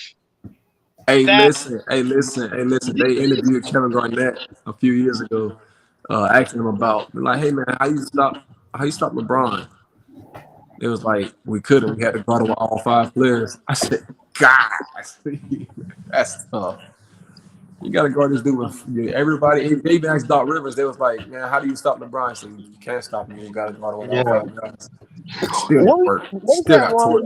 What was that one Larry Bird game? I was just looking that one up. Against Doc Rivers, the guys on the bench were giving each other high fives, reacting to Larry. He went for 60 on the Hawks that game. Yeah. That was the one where like the bench players were laughing at what Larry was doing. They were like, what the fuck? Yeah. I'm gonna give you another one though. I'm gonna give another real quick. Game 1 of the finals, the J.R. Smith game. Bro, LeBron went ballistic. 51, 8, and 8. Like, bro. Yeah. I give him that. He went ham. Yeah, he did. He went crazy. J.R. Smith had a few games in his career where he was completely unconscious. Like that dude. Good games. Yeah. J.R. A loud pack. J.R. Smith, it's feast or famine with that guy. Like it's feast or famine. I'm now smoking that loud pack, man. You gotta excuse me. He couldn't. Hey yo. To be fair, his eyelids were so heavy. His eyelids were like. Yeah, to be fair, JR, he was a dog with Denver, and then he won 6th Man of the Year with the Knicks, though. It's like he just, I don't know. He had like 50 and 60-point games. He's had a few of them. It's like as his career progressed, it's like he just declined. It seemed like instead of getting better, like what did Shango, Lupe wasn't he an 18-year-old guy though? Wasn't he a no college straight out of high school guy? Yeah, because he was with the Hornets with Chris Paul. Yeah. Man, in all fairness, not everybody can be LeBron James, but you gave that dude millions of dollars as an 18-year-old. I think it turned out pretty good for him, to be honest. I agree. Yeah. I agree. He got a few rings. Man, we watched that dude grow up, and people mostly shit on him, and they shouldn't. Yeah. No, he was freakishly athletic too. I Yeah. remember that one dunk. I forgot who the point guard was. They like threw the ball really hard, like to his like feet. He like grabbed it and like did like a half windmill and dunked it back or something. Like how the people forget JR was on that 2020 Lakers team. He got another ring. He got a ring. Yeah, he got a bubble ring. Yeah, JR's got himself a nice drawer of rings. JR had a good career. If you don't like JR Smith, suck my dick. I love JR Smith. Yeah. Yeah. Yeah, he took his shirt off when they're running around the court. Like, like well, you ain't did nothing. I'm trying to think of games. Man, there's a few Derrick Rose games that are popping in my head, man. Chicago is really excited about him, man. It breaks my fucking heart. Bro, let me wrap on that because I'm a Bulls fan. I like the Bulls. They did not surround that man with a viable number two. They gave him Carlos Boozer, but he was inconsistent. By the time Jimmy Butler got there, it's like Derrick Rose is like they should have had a Jimmy Butler type in 2009 because by that time he was already being plagued with injuries. Yeah. But Shango, that team before the injuries hit, there was a period of time where it was Jimmy Butler, Derrick Rose, Carlos Boozer, Luol Deng, and Joakim Noah. That was your starting five, and they were healthy for a certain period of time. I call that the what if team. Hey, I got a scenario. That was a great team. Yeah, let's take out Jimmy and let's put in Ron Artest with the Pacers on that. Like substitute Ron Artest for Jimmy Butler. Do they win the chip? I think they might have. I mean that definitely improves your defense. Artest and Joakim Noah, but it also and Luol Deng. Yeah, but it takes wear and tear off D Rose because people forget Metal World Peace could get buckets too. Right. Yeah. Like, and he was a bully. You know what I'm saying? So well, I was always worried about that team because until Steph Curry, if your point guard was the best person on your team, you weren't really willing to win championships. Right. I mean, you almost have to go all the way back to Isaiah for that. Some people give me the Pistons team, and I'm like, but that was like more of a team. Like Rip was there. It wasn't. You could say that Chauncey was the best player on that team, but maybe not. So I'm not going to count that one. It was like Isaiah Thomas, and you had to go to Curry. So I'm like, damn, our best player is a point guard. Can we win a championship when our best player is a point guard? I feel like they should have got like a different type of guy. Like, I'm gonna throw out just a few names, like kind of like a Shane Battier. Wait, hold on, Sky. Don't forget about Zeke. Remember? Don't forget about Zeke. That's true. When he won his first one, he went through MJ, Bird, and Magic. He had a point guard. I said Isaiah. No, Isaiah, but then not until Curry. Oh yeah. Hey, okay. I got one. That's what I meant. But because Chauncey, I'm not going to. Sorry to cut you off. One of the greatest games ever. Right. Tracy McGrady. 13. How many points he scored in 13 seconds? Bro, he went crazy. I think he scored. Wait a minute. What did he score? It was in 13 seconds, but what did he drop? Because he hit like what 4 threes, so 14. That's 12. This is not 12. I don't know, but he went crazy, bro. I know. I remember that game you're talking about. I don't remember the stat line though. It was stupid. I do remember that. I don't remember what the stat line was. It was crazy, yeah. Did he hit 50? That game, I mean, he had a lot. I'm looking it up. He had a lot. What year was that? Do you remember? 2004, I believe. His first year with the Rockets. I think it was that the year that the Pistons won the championship? Yeah, right? Yeah. Okay. 13 points in 33 seconds. That is ridiculously crazy. That's what it was. It was 13 points in 33 seconds. That's what it was. If that's not efficient, I don't know what is. December 9th, 2004.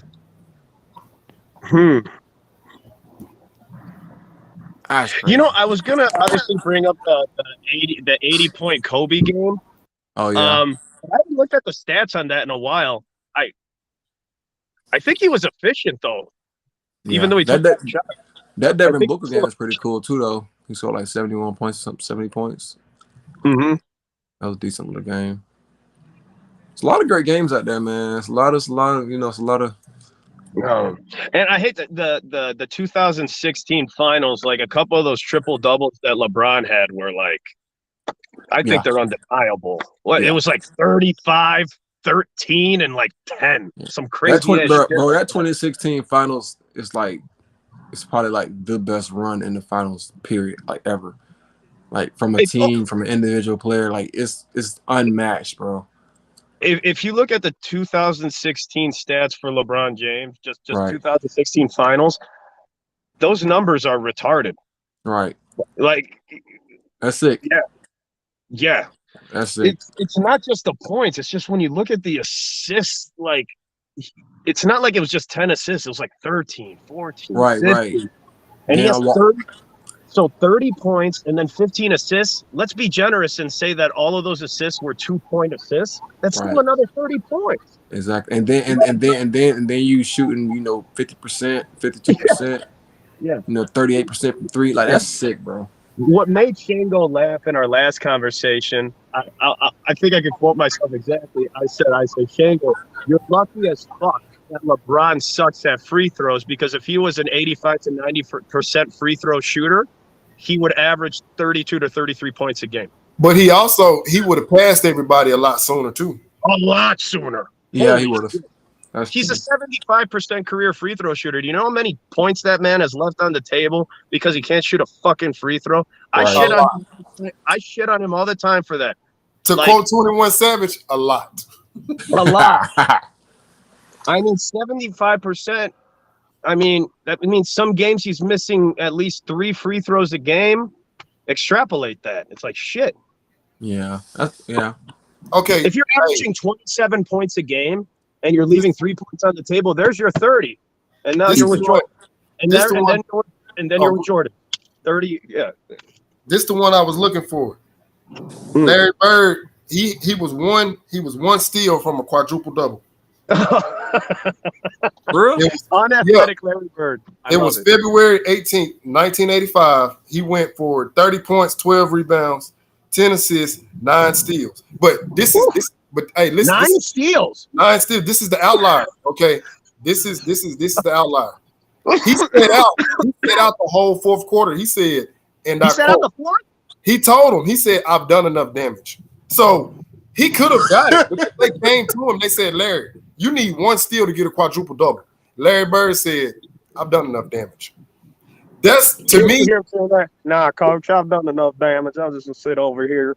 To me, that's the epitome of a team player, because it's like he could have went and got it, right? But he said, nah, sick, I done did enough damage. I didn't know he did that. I just learned something new today. That is sick. I'm gonna pull it up real quick so y'all can see the quote. Hey, listen, Larry Bird is highly regarded. Of course he is, but I think he should be regarded even higher than he is. I mean, if you look at his career numbers, compare his career numbers to LeBron. Compare his numbers to LeBron. It's fucking close. It's fucking close. 30, 12, 10. Yeah. That's sick, bro. Y'all see the quote at the bottom? Yeah, I can't really see the words, but yeah. Oh, I've done enough damage. Wow. I did enough damage. And you know what? That's another guy that was actually not that durable. He could have added way more total numbers to his career. His lower back was fucked. But his injury wasn't even basketball related. He was out there building his mom's house or something, and had in the ladder fit. I'm like, bro, you a millionaire. Pay somebody to do that. Exactly. Dude, you can take the redneck out of the country, but you can't take the country out of the redneck. He's a millionaire building a house out of wood. I hate that took years off his career, because I tell people, nobody playing today could stop Larry Bird. Dennis Rodman couldn't even do it. Prime Bird was giving Rodman 30, and he was telling Chuck Daly, Chuck, who guarded me?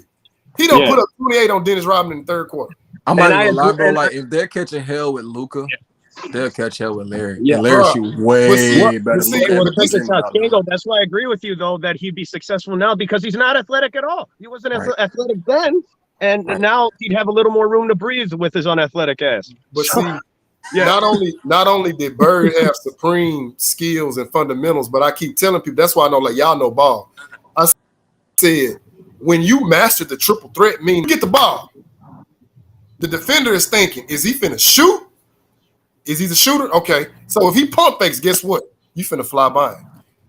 Now, what is he doing? Is he gonna step in and pass? Is he gonna step in mid-range? Is he gonna step in and go to the goal? See, Bird kept everybody off balance because you didn't know what he was gonna do. And he was already 2 steps ahead of you. Like when you go watch his highlights, you look at it like he didn't do that on the fly. Like he saw that before he did it. Right. But it's like he was just so nasty, you couldn't stop him. And I'm telling people, I'm like, if you want to learn fundamentals, watch him. Facts. It's weird to watch. When you watch those basketball games, it's like the whole game is being played underwater, but he's the fastest guy under the water. Like, so I have a crazy comparison, and it might be a little off. Okay, so like Larry Bird wasn't really dunking on people like that. Luka don't really do it like that. So aside from the dunking, Larry and Luka remind me of Paul Pierce. I don't know why, but like I see it, bro. I agree with that. You talking about like the slow motion, you know, like I really see it. Like I see it, the body style, not that not too crazy athletic. I see it a little bit. You know what's the only difference with Paul Pierce? The only difference I give is Paul Pierce had his hot spots on the court that he liked to get to when Larry and Luka could shoot it from everywhere. Yeah. That is true. He used to love to get to the elbow. Like that was his spot. Right. Larry, give him the elbow, give him the top of the key, give him, it don't matter. Same with Larry behind the goal. It don't matter. Man, Larry could drop you off from anywhere. And what was even most savage, he would tell you what he gonna do. He's like, I'm finna pump fake. Yeah. I'm finna move to the right mid-range, and you're not gonna do nothing about it. You still couldn't stop him. He would do it. And it'd be like, the fuck, this dude just Here's a fun question that I get mixed like opinions on. I go back and forth on this. All right, I'll go one. Larry Bird's shot, the motion, the shot, ugly or pretty? It was ugly, but when it went in the net, it was pretty. I don't know. He went too far back, right? It was too far. It was that ugly form, but when he hit, you couldn't block it though.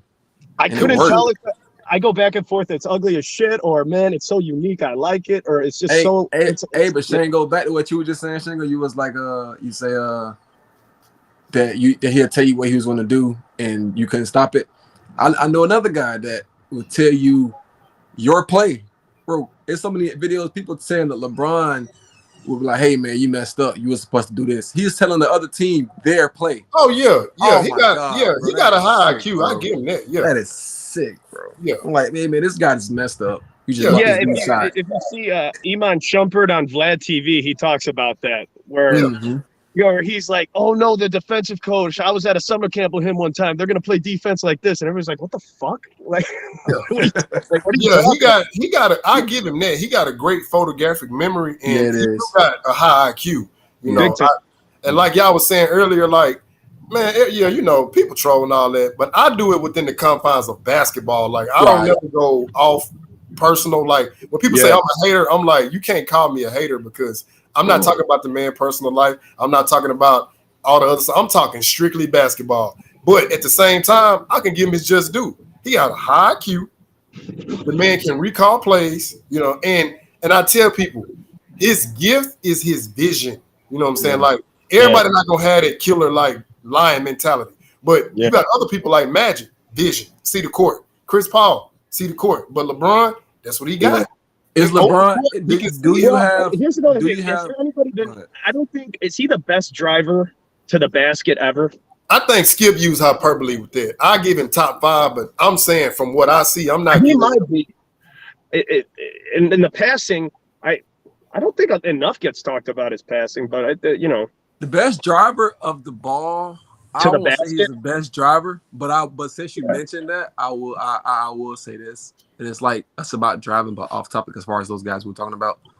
Stephen Curry and Kyrie. Yeah, you know why? Kyrie's flashy, but bro, Curry is a better driver of the ball, and he finishes more efficiently around the rim. Left And and more right. elusive and silky Higher. smooth. Listen, They're this is ambidextrous. fun fact. Curry has a higher percentage around the rim within 5 feet than Hakeem. Let that sink in, bro. Bro. I believe that. That Curry makes sense. It's less attempts. It's less attempts. Curry and Kyrie are ambidextrous. They can finish left or right. That's what I love about them. They could go with their right hand and then lay it up with the left or vice versa. Well, maybe one of them should talk to Russell Westbrook because he's a natural left-hander. I've never seen a motherfucker lose the ball so much with his natural hand. Right. He's a lefty, dude. Exactly. I don't know what the hell's going on with that guy. Actually, I do know what's going on. He was never able to shoot. He depended on his athleticism. Now he's in his mid-30s and he's less athletic. So you're left with fucking nothing. That's exactly what happened. Just hopefully this new coach can kind of, bring something out of him that we don't know. But it's kind of hard to do that when the guy he needs to lead the second unit like Manu Ginobili did for the Spurs. If he can swallow his fucking pride. He won't do this it. though. It's ego. He won't do it. He know because you look at it right now, like because he could be high usage in that role. He can handle the ball. It's just if LeBron and AD are on the court, he's not on the court. That's the rule. He just won't do it though because like you look at guys like Carmelo Anthony, like it took like he's in his 19th year like LeBron, so it's like he'll do it now because he don't have much in the tank left. Yeah, Westbrook he only started 3 games this year, Carmelo, and I still have to see memes about this team has 5 Hall of Famers. How'd they not win? I'm like, holy shit, is age not real? They have Hall of Famers by name. Not by current status. Yeah, what a straw man. Carmelo started 3 games. Undrafted guys started over him. To be fair, they're comparing them to the 03, 04 Lakers who had Malone, Peyton, Shaq, Kobe. That's what they're gonna get compared to. So don't get me wrong. I see where y'all coming from. I do. But Kobe doesn't get any shit for making that team. Kobe should get flack for the way he underperformed. But when we're looking at it, from retrospect, okay, Westbrook and AD. Westbrook is what 33, AD's like 28. So that's Shaq. They played 21 games together all season. In all fairness, and no more than 5 in a row. Right. Just context. True.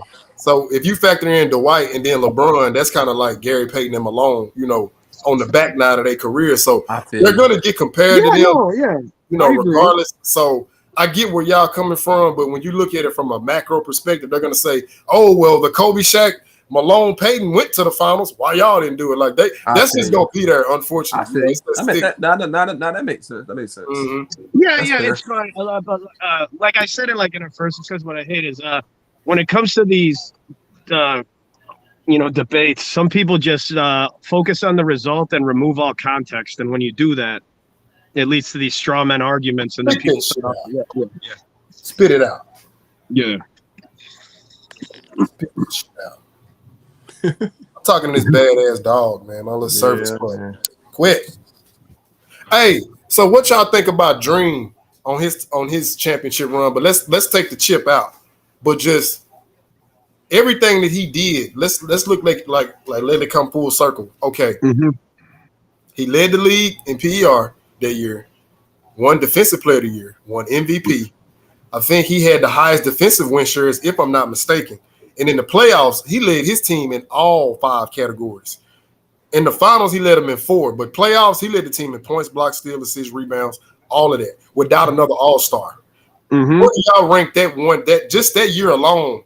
Where do y'all put that, for Hakeem when they say greatest individual seasons? It's definitely a top 10 season for me. I think it's a top 5 season for sure. Yeah, it's probably a top 5 season.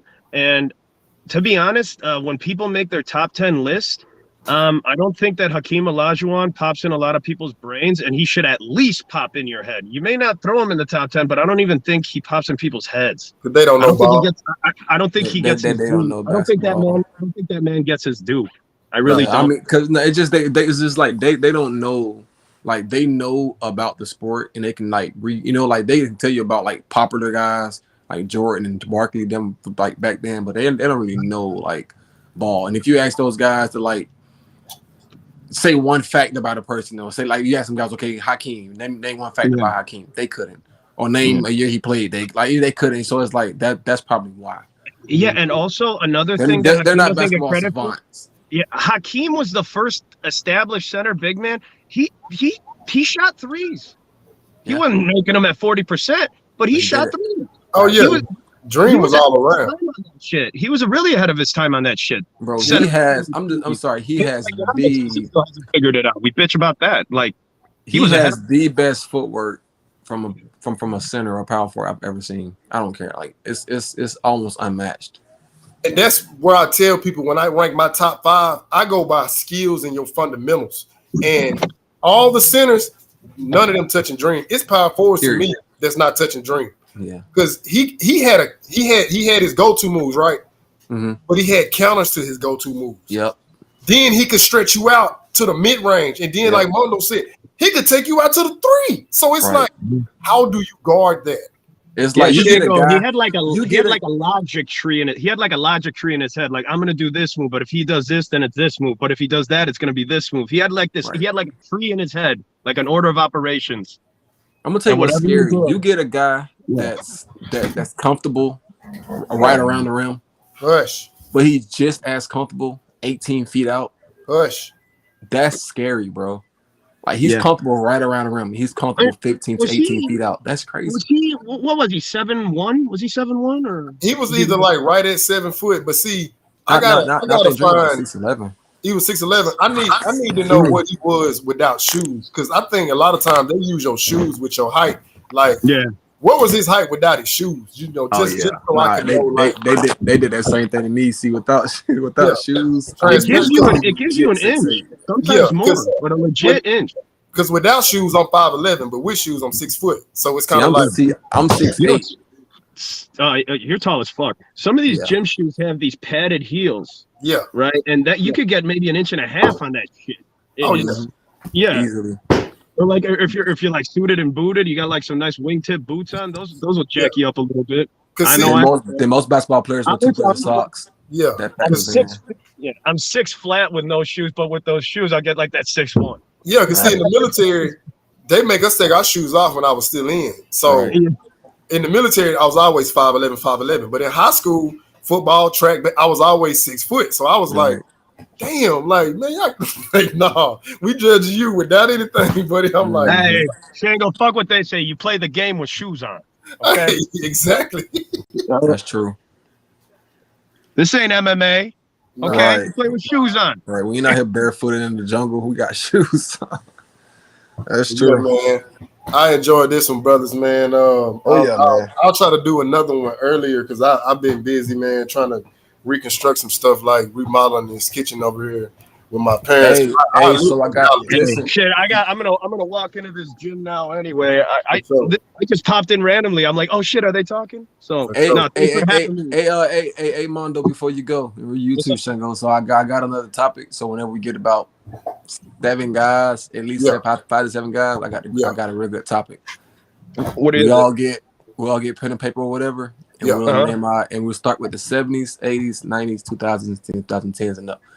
Hey, and then we'll name our 10 best players from each era. And then we'll build a team, and we'll have a team debate. How about this? You could also have everybody brings their list. We don't duplicate, but like everybody's list, we list all the players. Then we have a draft. Yeah, and we try to see who gets the best team. Hey, so like, you make it like the top 50 across the decades. He makes it. All the duplicates, we won't double them up. But he's gonna have guys you don't have. I might have some guys, and then you'll just have a long list.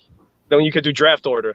Before we do that, hey Scott, before we do that, you make the post in the group. That way, more people could know. Like if we do it like not tomorrow, but like Thursday, because the finals will be tomorrow. So let's say we do it Thursday. Post it in there earlier. That way, more people will see it. Right. They have time to get theirs together, and then we go live about 6. You know what I'm saying? And start rapping about it. Shit. More time. I'll probably post it in the morning, and then maybe in the afternoon I share that same post, and then got you. Yeah, cool. Hey, yo, guys, real quick before I go, tomorrow night, who's your pick to win tomorrow night's game, and who's your pick to win the finals? Shango, who wins tomorrow's game, and who wins the whole thing? I really feel like Boston gonna win tomorrow, but Okay. I'm still riding with Golden State. But I'm riding with Golden State, but Boston gonna win tomorrow. I see that happening. Like they're All taking. right, my man. What do we got? So you're saying Boston's winning tomorrow, but Golden State's got this. What do you got? I'm a Boston Celtics fan. Love All right. them. You're biased. All right. I'm biased. I'm going to say this. Don't look at me crazy. I think Golden State going to win too. I think they still too. All right. I'll be the third. Boston is going to win tomorrow, and Boston in 6. They both possible. I can't disagree with neither. I think Golden State going and they winning too. They winning both at Boston. I think they win. I think they go be a gentleman's sweep. I think they'll steal one in Boston. I don't think they'll win both. I think they'll take one. It's gonna be a gentleman's sweep. And I hate to say it, I really believe that, bro. Like, but I get why you saying Boston's too inconsistent. Right. Let's see. You're a logical fan, much like I am with my football team. But I'm not gonna mention them because they're 30 more minutes. Where I'm coming from is that Cowboys. Golly. Boston should have won that second game. The only reason they didn't win is the same reason they didn't win against Miami in those games. They had 16 turnovers. If you look at Curry's numbers and Clay's numbers and Draymond's and Jordan Poole's, nobody was efficient. They should have won that game. They lost it from themselves. None of them shot well. Yeah. Curry was at 40-something%. Clay even lower. Poole even lower. So it's not as if they shut the lights out. They beat themselves. So I think if they take care of the ball, they can win because I think they go keep beating themselves. Warriors and gentlemen sweep. Warriors in 5. Oh yeah. Boston in 6. All right, boys. Good talk. I'll talk to you later. All right, man. Enjoyed it, man. Peace.